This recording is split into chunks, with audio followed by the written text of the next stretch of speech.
I was chat's actively trying to distract me now. Okay, read us, Graham. So if you ever see my arm go up in like a checkpoint, No, don't give away the secrets. that's what that is. Meaning. Trade secrets. The teleprompter. Stop.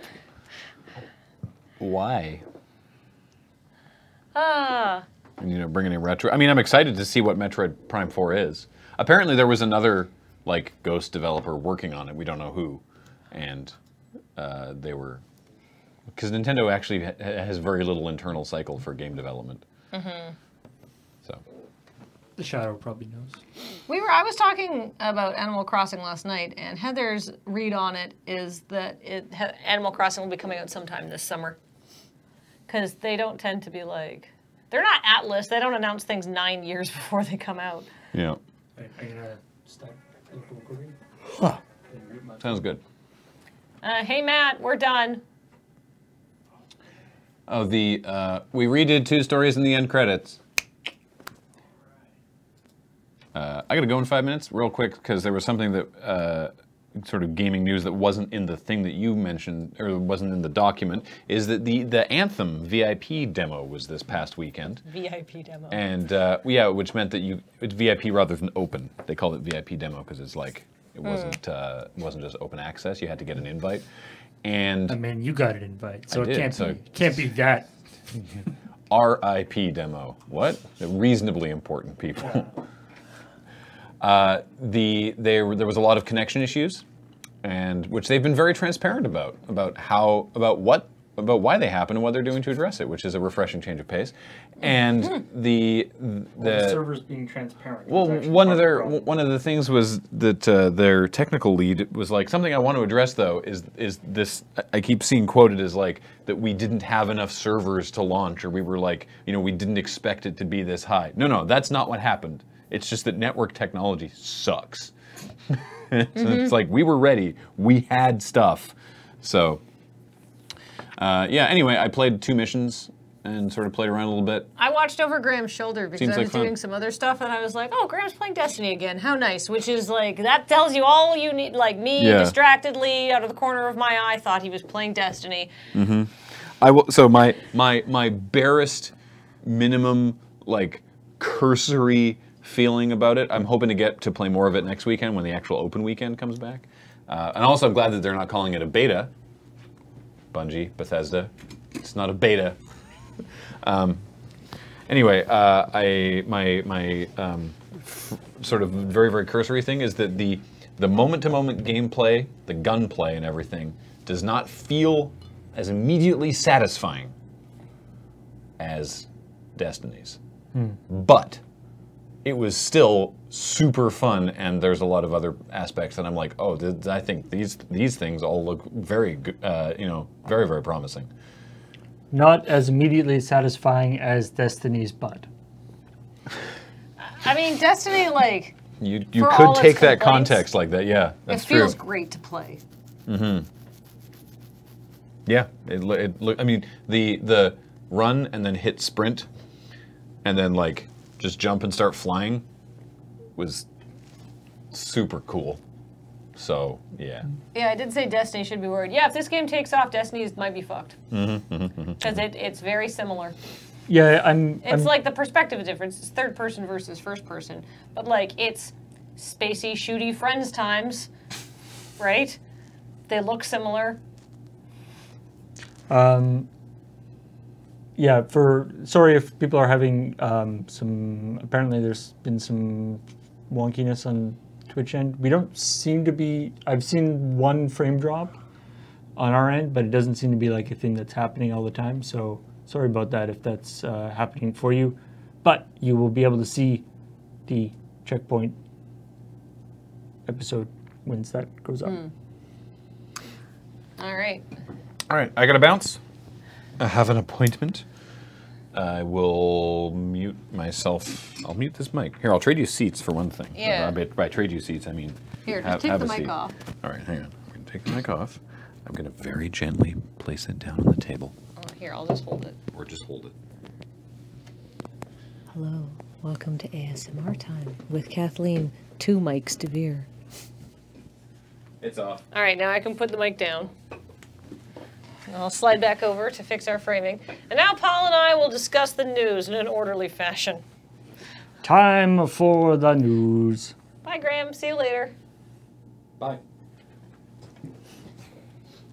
All right, so Talk about mountain goats. I talked about the mountain goats. There's nothing more to say. If you missed that, they have a VOD up on the D&D channel, though. You can hear old songs and new. Yeah, the D&D channel, your source for mountain goats and also awesome dice friends tonight. That's right, because you know what returns tonight at 5 p.m. In fact, they mentioned it at the end of the mountain goat stream. Nice. And I've never felt more adjacent to John Darnielle. Is that Dice Friends returns. We had to last second postpone our game because we didn't have half our players because of flight delays. But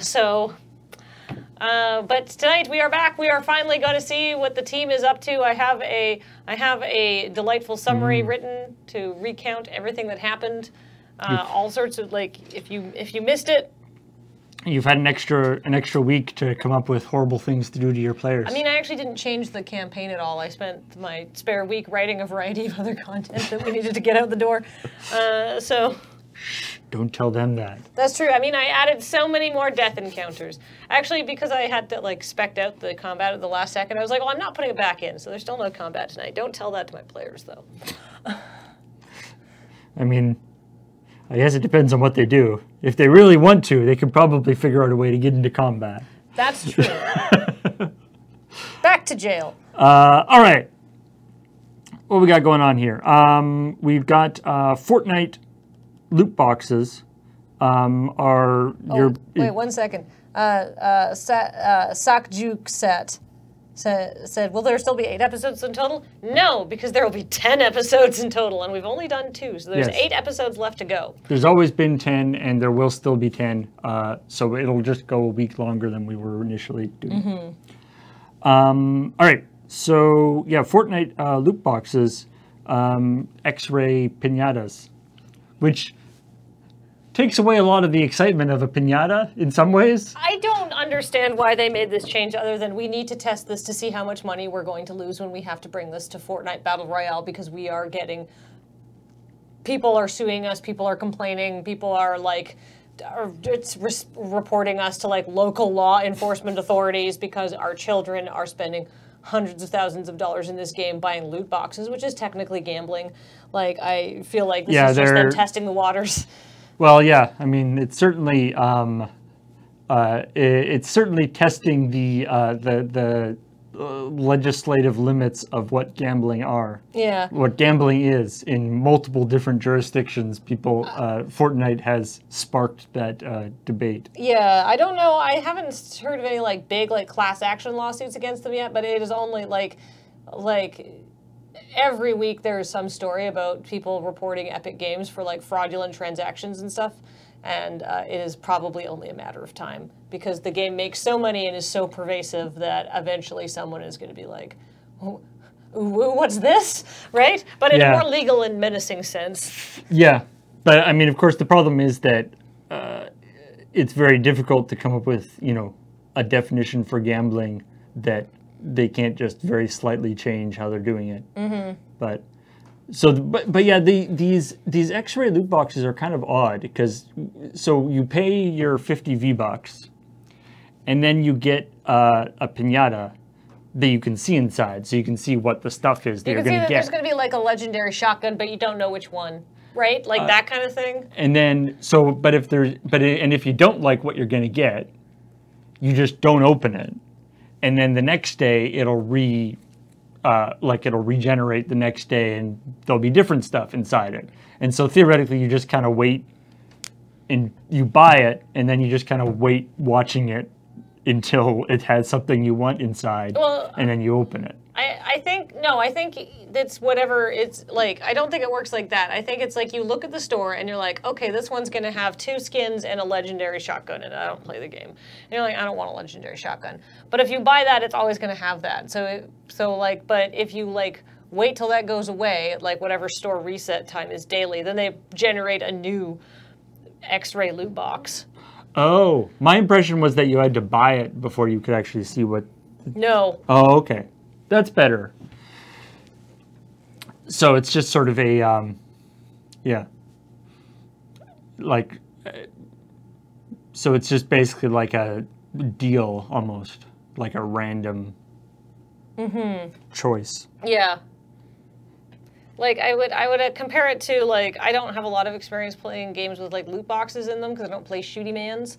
But like Animal Crossing Pocket Camp has like loot boxes in the form of fortune cookies, but they also have 2 ones that you can buy for in-game currency every day. And those change daily. Like they reset at 8 a.m. So if you don't want those ones, you can you can sort of see what's going to be inside them because they're color coded, right? So like subsets of items only come from certain cookies. So, and if you don't buy them, they just go away, and then you can see, oh, now I have an option to get these subsets of items. Right, which I guess is basically the same idea with this, is that the X-raying is equivalent of the color coding. Yeah, essentially, because it's not going to tell you everything you're going to get. I feel like, basically, there's 3 kinds of free cookies, and they each have a different color, and they each, like, there's white clothing cookies that you only get clothing items for. So if you're trying to collect clothing items from this pool of clothing items to get them all, you are looking for white cookies. And if you don't, you can ignore the white ones and not buy them. By the way, the first company that figures out how to put a t-shirt inside a fortune cookie, that's big money right there. Yeah. I'm too good for loot boxes. I only play gacha games. I mean, loot boxes are just an extension of gacha. Like, Japanese people had figured this out in 2010. I mean, right? Which is, yeah.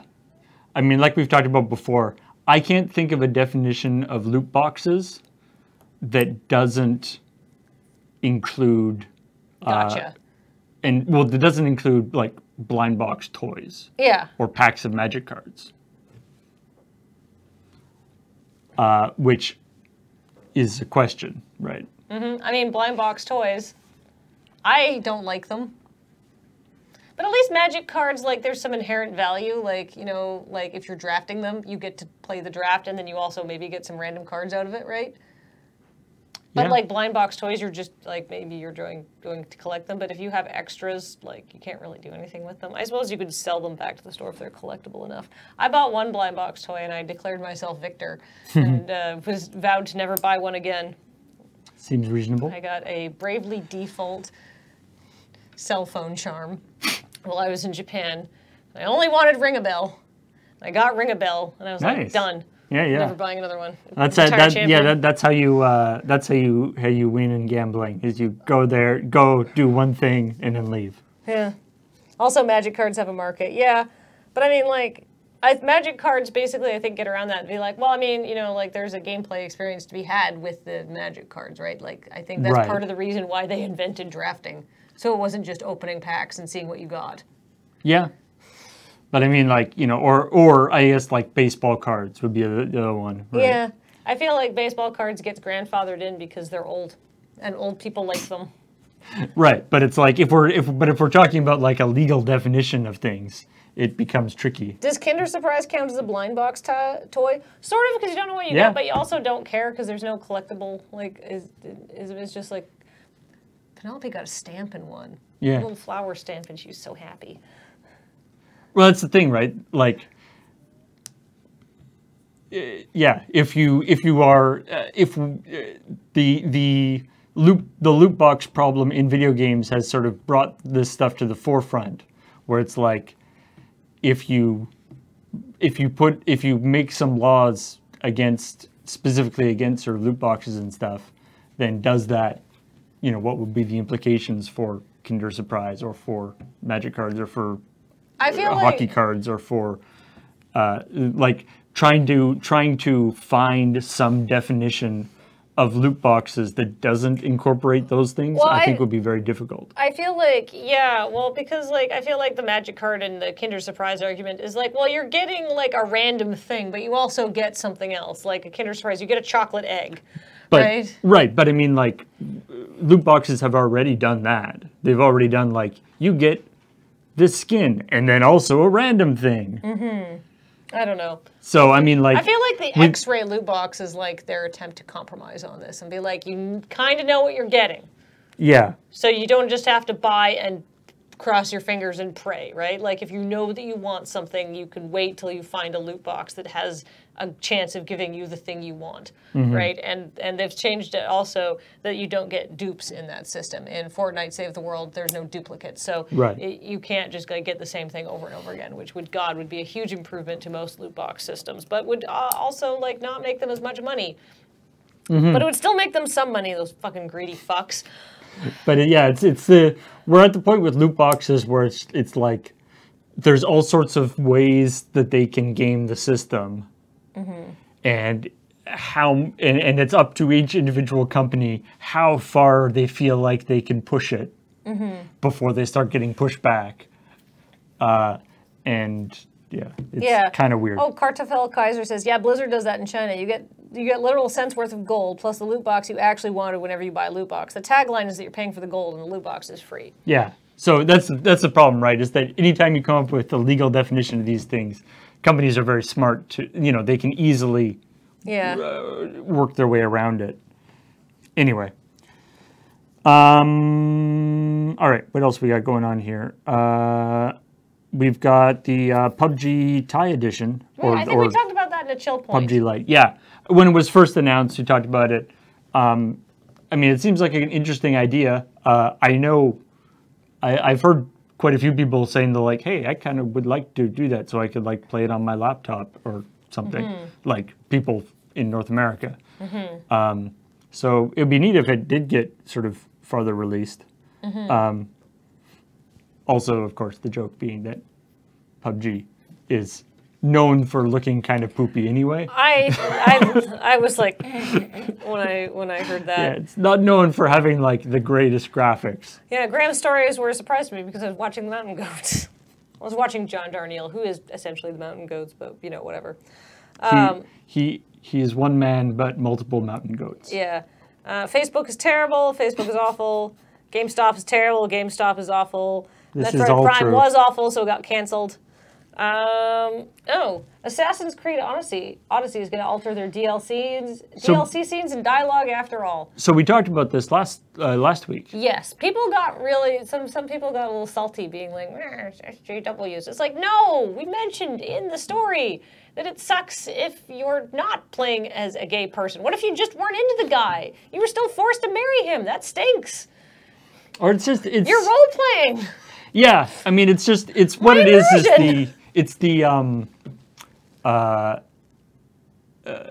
it's the disconnect. It feels like something that they decided on before they decided on having the relationship aspect of it. Maybe. That's probably not true, but it's like, because it would have been fine to do that, and in Assassin's Creed Origins, the two main characters in Assassin's Creed Origins are husband and wife. Yeah. And that that's just the relationship, that's the story. But Odyssey has this whole thing where you get to do your own relationships and you have relationships between the characters and that you get to sort of do your own thing. And that was one of the sort of new things about Odyssey, which was then, so apparently what they're doing, they're going to be patching it. Nothing is going to change in terms of the actual, any of the cutscenes or any of the actual gameplay or anything. But they're going to change some of the dialogue to sort of frame it differently. Is so the sort of idea. You still have to get down with this person and bone them. Or maybe not. Or maybe it's like you are, whatever, it's an adopted kid or something. I don't know. They haven't actually, we don't actually know what the change is going to be, but they've said that it's that they don't seem to be actually, they're saying that they're not actually going to change what happens in it. So presumably you will have a kid, but maybe somehow the framing of it will be different. Yeah. In other news, Jurassic World Evolution fans are making Stegosauruses, lots of them, because Frontier Development, the company who made the game, is celebrating their 25th anniversary. So they're asking fans to make 25,000 Stegosauruses before January 31st. And they're making lots of Stegosauruses. And if they succeed, then they'll be able to make purple Stegosauruses. So make stegos to get more stegos. I feel like Lego my stego. I feel like challenging a bunch of people to make 25,000 stegosauruses is like the plot of a future Jurassic Park movie. Mm-hmm. Like I feel like that some of the screenshots people have done, like somebody figured out a way, like basically made like a stegosaurus farm, Yeah. a stegosaurus mill. Yeah, it's like one of Surge's Equivalent- builds in Minecraft, Yeah, where just like a equivalent- villager is going into a hopper and getting ground It's like up. equivalent to a puppy mill, but with stegosaurs. Like you're making on like the game takes place on a series of islands, right? And so somebody made an island that can make like 900 stegosauruses per whatever, and that's and apparently it crashed the system. But there's just too many stegosauruses, stegosauri.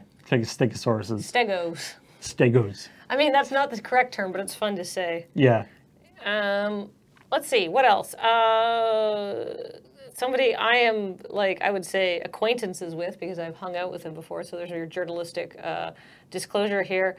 Vlambeer co-founder and development toolkit creator Rami Ismail is doing like a live streamed game developers thing, GDW.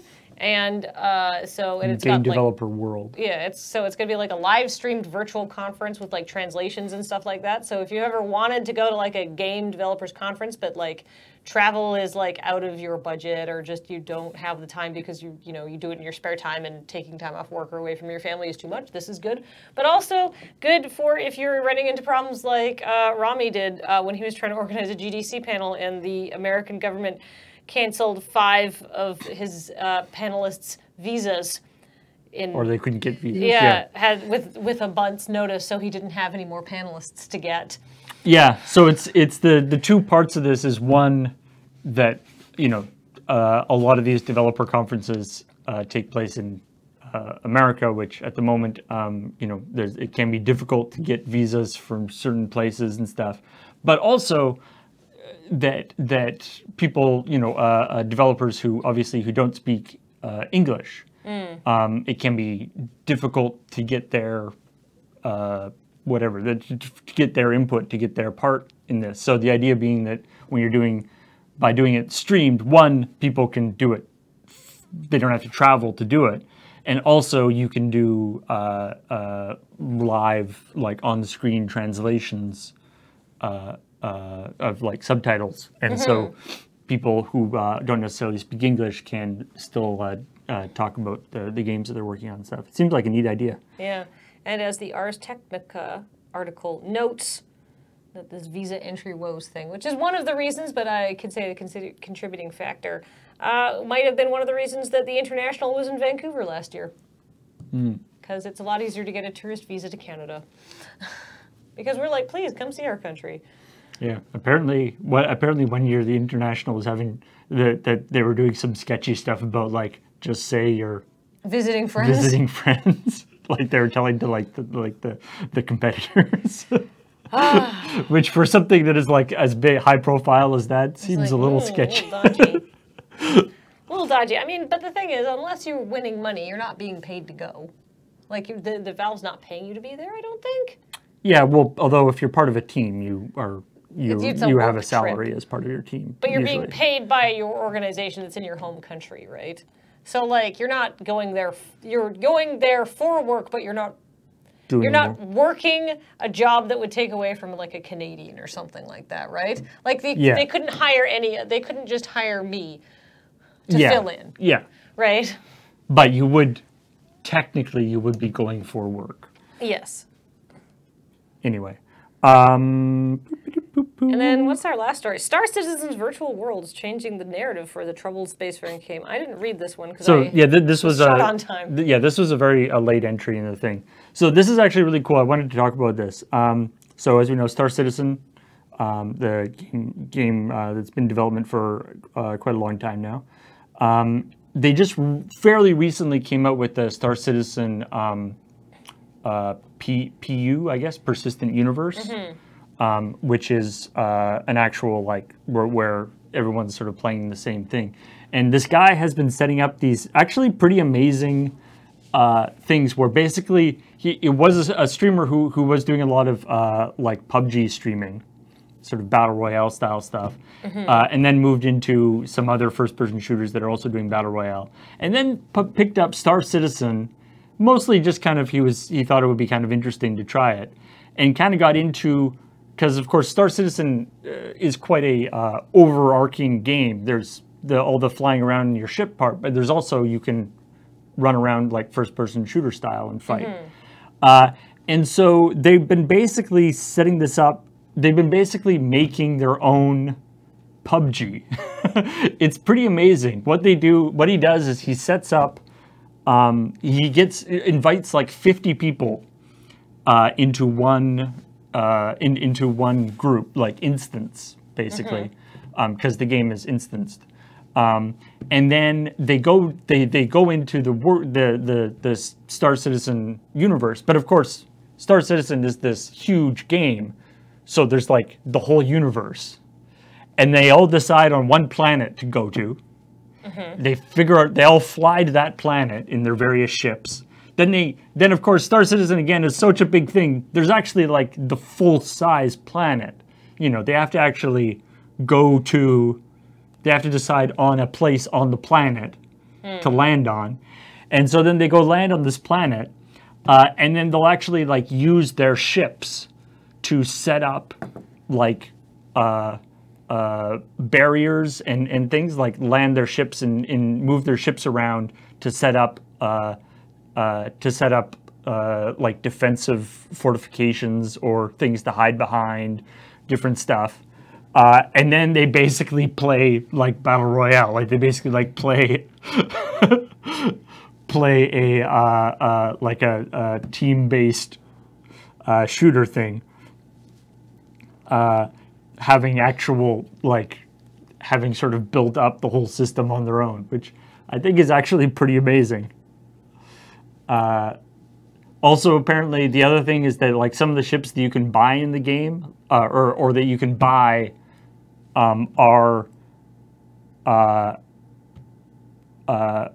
really, really big, right? You can buy like these big ships, and they cost money from Robert Space Industries. They cost like a couple $100, and you get like this big ship. And again, the whole thing with Star Citizen is like the ship is all modeled inside, and so this guy has done things where he's bought a big ship, landed on a planet, and then a whole bunch of people all pile into the ship, and they basically use it as like a level of a first-person, as like a deathmatch level, because the inside of the ship is so big, so they can like run around the hangars. Wow, the ship is big enough to be an FPS zone. That's so cool. I love emergent gameplay. Yeah. That's great. If I was the Star Citizen people, I realize their development list is as long as both my arms, your arms, and several people's in chat's arms put together, and I'm sure their CEO is like, what about this? And just adding to it daily, which is why that game's never going to come out. But like, I would be like, so what's in here to make this easier to organize? Because like people like Battle Royale.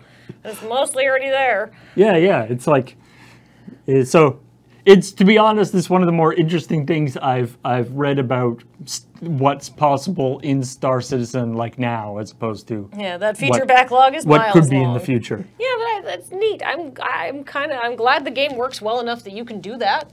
Like I realize, apparently it's a little buggy. It's a little crashy still. I mean, this is especially this persistent universe aspect to it is kind of a new thing.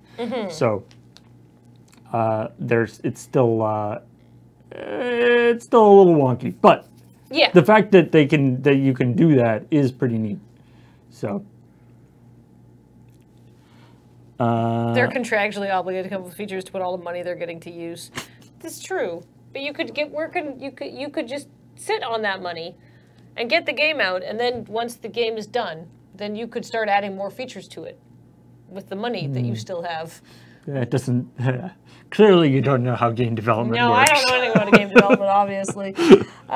Anyhow, that's the show. Let's welcome some of our awesome subscribers. Yay! Starting with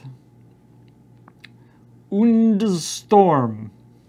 UDW Storm? UDW Storm, starting for 28 months. Thank you very much. And Mirnus For 61 months, that's 5 1/12 years. Thank you very much for your support, Miranus. Generic Evil Genius for 56 months. Thank you very much.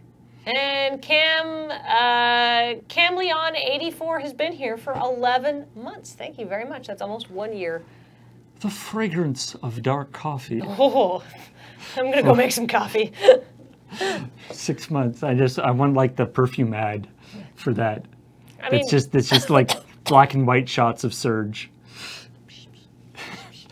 I mean, coffee is delicious. Angry Optimist 25 months. Thank you very much. Bitter One for 23 months, almost the 2 years. Thank you very much. New Brain 5 months. You rock. Just a conspiracy. Don't worry about it. It's just a conspiracy. But you're a new subscriber. Welcome. Woo! And A Wells 44 has been here for 33 months. Thank you very much. John the Goose. Honk. For 5 months. Welcome. Dumbo 3K 8 months. Thank you very much. Jamesy and Jam for 26 months. It's Space Pup. They're excited for that Star Citizen stuff. Dogs in Space. That's on the list of upcoming features. I'm sure it is. One of those little Scooby-Doo style like dog. Just imagining a dog in a helmet with like a skin tight suit, just sort of like dog paddling through. Yeah. There's definitely been like multiple Scooby-Doo cartoons with Scooby-Doo in like a 4-footed spacesuit. Oh, absolutely. With like a goldfish bowl on his head. All hail the pan for 26 months. Thank you very much. Hey, the Bob 58 has been subscribed for 22 months in a row. Thank you very much. That's almost 2 years. Ibsen 13 for 33 months. Thank you very much. And Magnus Carter has been subscribed for 16 months. That's 1 1/4 years. Northos, or NorthOS, for 19 months. Oi, it's Neuter Commuter. I love that username. It's 26 months. Shalakitty for 50 months. Very nice. The big 5-0. Ooh, who's this? It's Ryu Himura, who was gifted by an anonymous gifter. Thank you very much to both of you. And thanks for the 600 bits from Foxmar320, Earthen1, Masta2505, Manfred909, Xantos69, Ferrobender27, and Lord Crusher. So if you, like us, like D&D, then please stay tuned, because at 5 o'clock Pacific time on the official D&D channel, which is twitch.tv/DND, DND. Yeah.